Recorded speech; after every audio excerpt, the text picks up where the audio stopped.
to all my kings and queens. Thanks for tuning in. I love watching you watch me. Alright, so let's see what we have today. We have a lot of weather shit for you today. Oh yes indeed. Things getting serious. We got stuff all over happening.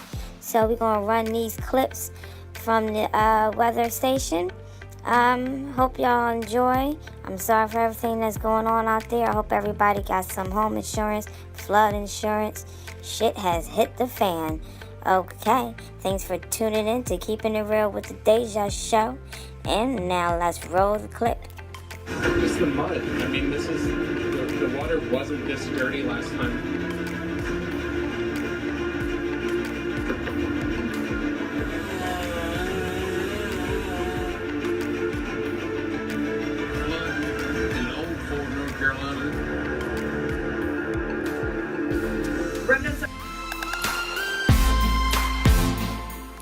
Owners return to check on their stores. This is the very first glimpse we've gotten of the flood that happened on Sunday, the damage that is now left behind. I am seeing this for the first time, so we're going to walk through this and see it together. Let's look around here for a second. You can see all the mud in the parking lot here at La Palapa. This is a very popular Mexican restaurant in downtown Ellicott City. You can see the damage here. I'm going to let Mark Zoni, the photographer behind the scenes, just kind of pan around and show you, let him tell the story a little bit about what's going on. But as I see different things that stick out to me, I will point them out. Hey Mark, something quite interesting. Take a look here. Mark, take a look over here. You can see this was a flower bed of some kind. You can see the bulbs over here all flowing in that direction. Of course, the water was flowing downhill. And take a look, completely dug out. The water just took this entire bed with it. Let's keep going here. Garbage cans along there. If we look in some of the stores, you may see some people in the stores beginning the hard and long work of cleanup. You can see people in this store here, Sukasa. In fact, we talked to the gentleman in there cleaning up his store just yesterday. And there he goes.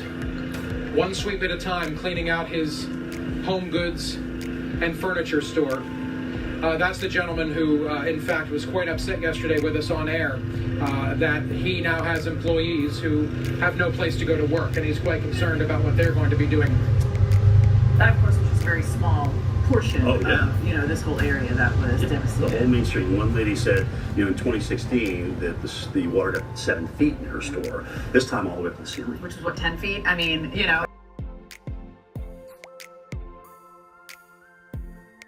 Disbelief. They were both setting in after a second catastrophic flash flood ravaged Ellicott City, Maryland. On Tuesday, merchants got a few minutes to check on their flooded stores. All right, our correspondent Justin Michaels went along, and here is some of what he saw on Main Street. Take a look at this over here. This is startling. Completely ripped out the sidewalk and the footing. Remember, we're talking about a 250-year-old town. Here is the foundation of a building. In fact, who knows? The last people who saw that foundation may have been the people who laid it. But there it is, completely destroying, again, a sidewalk. And we saw these exact same things 2 years ago. In the flood in 2016, we also saw sidewalks being completely gouged out by the flowing water. Absolutely incredible and scary, the power of water as it's flowing. And remember, we're not talking about a few inches, we're not talking about a foot, we're talking about several feet of water.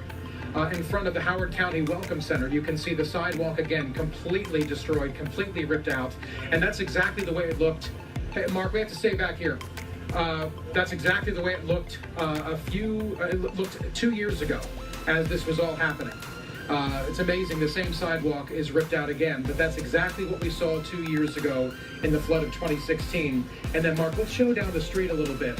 You can see likely business owners outside of their business or their building standing on what was left of a sidewalk, completely destroyed by the flowing water. So hard to see. Problems in North Carolina. Heavy rain brought major flooding to McDowell County, North Carolina, about 40 minutes outside of Asheville to the east. This is a town of Old Fort where 4 to 6 inches of rain fell in the last 24 hours. It's caused an emergency situation. Mandatory evacuations underway for all residents and businesses downstream of Lake Tahoma. due to potential dam failure of the Tahoma Dam. Now, the National Weather Service is urging people to, quote, protect your life and not travel unless you're heading out for higher ground. And it also caused a mudslide along a major highway. WCNC reporter Ariel Vicentius is on the scene. Very serious situation that needs to be taken seriously here in McDowell County. Take a look behind me. Basically, a wall of mud, and if you look closely, you can see water just gushing out in different areas, several areas, not just one. I see at least 4. So a very active scene here. Now, this mudslide has shut down 2 westbound lanes and an eastbound lane of I-40 right near exit 66 here in Old Fort. Now, as you mentioned, the Lake Tahoma Dam is an imminent failure, so there are mandatory evacuations underway for those living downstream. Now, I just checked the Facebook page for the McDowell County School System. They're still operating on a 2-hour delay, but monitoring the situation very closely. Now that the sun has come up just a little bit, and we've had some big rigs surrounding us, they've all moved. My photographer and co-worker Ruben and I feel safe enough to show you guys just a little bit around the scene here. So if you'll follow me over here, we've got debris on the shoulder right here. You can see that huge rock off in the distance, some mud, as well as some broken medians. And then there's a steady stream of water coming down in this current area right here. And if you continue to follow me, this is what's behind the camera. We've got mud that has slid down this hill. It's been raining on and off all morning long, so this continues to be a very serious situation. Obviously, landslides, mudslides, still a threat that could happen in this area, so be careful if you're driving. Want to mention those road closures one more time. 2 westbound lanes and an eastbound lane of I-40 right near exit 66 closed, and DOT tells me that they're going to remain closed until 1 p.m. on Friday.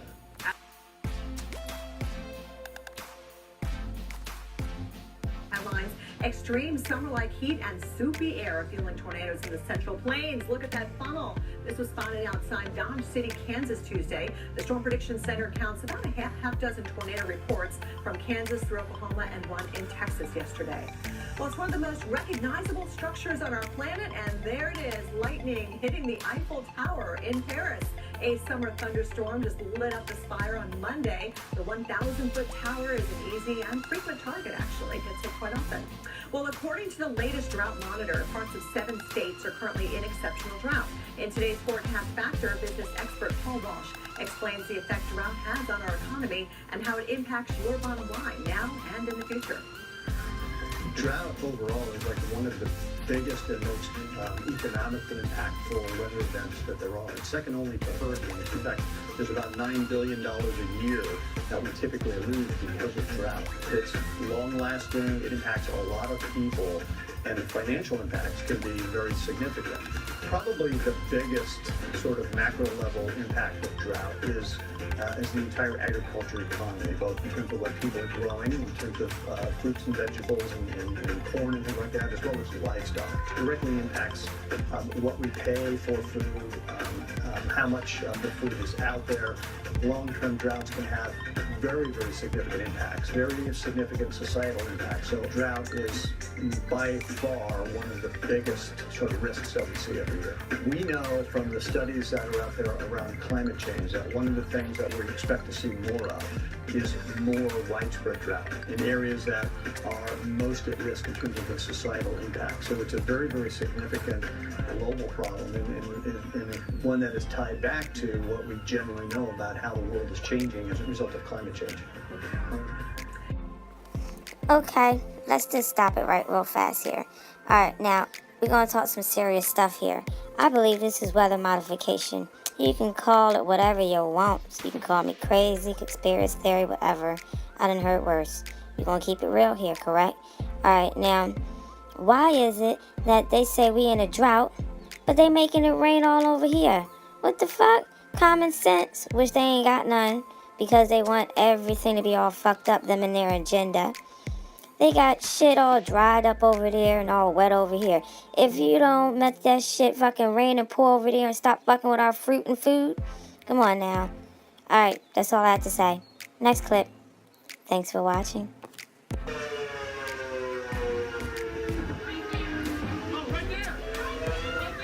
A sudden scramble in northwest Oklahoma.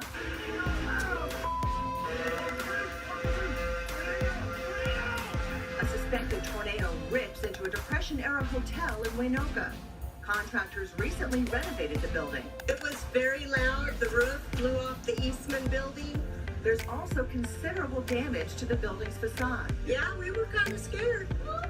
We were thinking that the metal roof was going to end up, you know, in her house. There could be a tornado on the ground or wrapped up in all that big hail and heavy rain or swinging. Suspected tornadoes also prowled across other parts of the plains.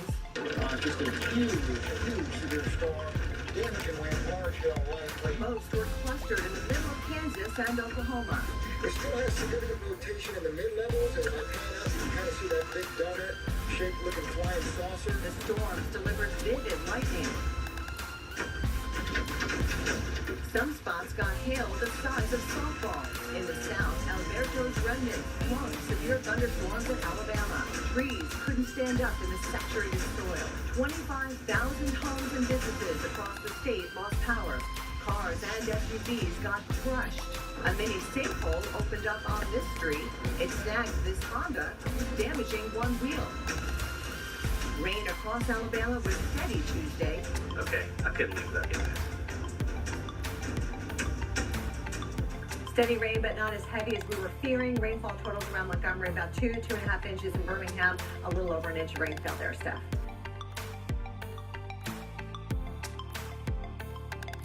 By intense floodwaters, said they are thankful for everyone's tireless efforts trying to find him.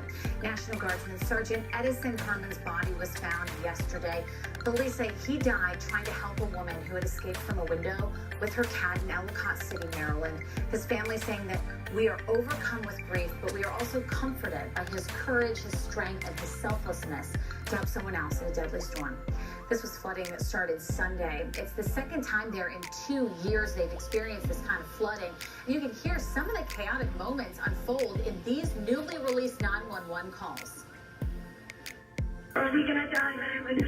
No, honey, I'm gonna do my best so that does not happen, okay? I have a lady stuck in a building over here across the street from me.